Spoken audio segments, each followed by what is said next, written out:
In Nigeria's capital, Abuja, several young people took to the streets to mark the first anniversary of the NSAS protest. However, the rally was disrupted by a combined team of security operatives who refused the protesters' right of way.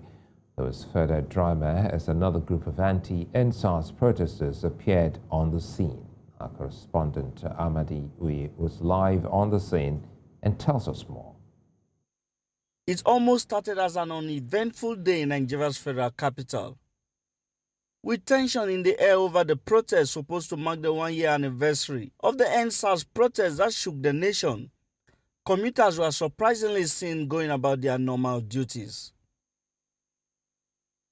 However, the protesters finally converged and began their march to Nigeria's parliament.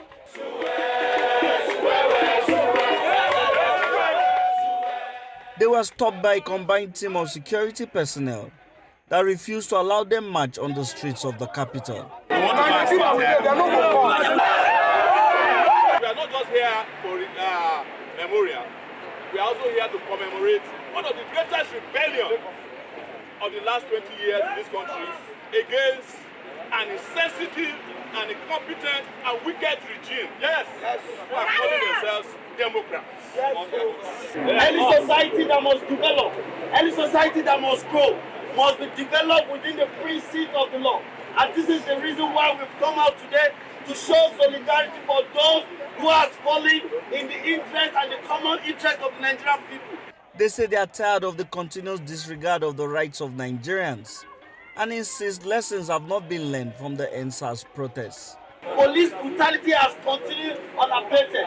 A lot of invasion of private citizens, a lot of oppression in this country, thorough and clear disregard for our laws, clear disregard for constitution, clear disregard for court order.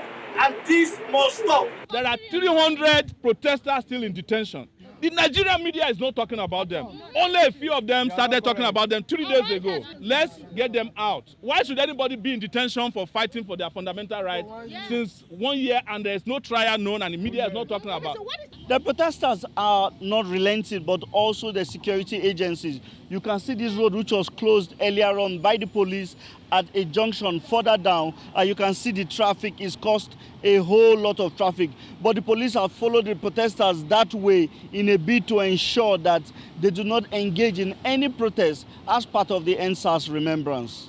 The drama, however, did not end as another group, this time a pro-government group, appeared on the scene, calling the NSAS protest a hoax. We are here to set the record straight. Nobody died in Lekki. There is no massacre anywhere in Nigeria. Nobody was killed. Human rights does not mean destabilizing the economy, destabilizing the workforce of the people. All we are talking about is for us to have a peaceful Nigeria. NSAS is not for us to go on the streets.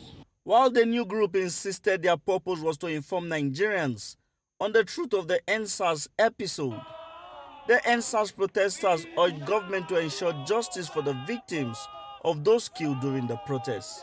Nigerians are demanding that there must be justice. There should be respect and regard for the dignity of human person, as provided by the Constitution. Nigerians should be able to walk freely. Nigerians should be able to live in this country happily and freely. But as I speak to you today, the Nigerian police force, the DSS, and all other security agencies consistently to abuse Nigerians' rights. A rebellion is still coming that will make this one look like a child play. As long as we continue on this perilous path that the government of Nigeria has taken us. Yes. From Abuja, Amadi Uye, News Central Television.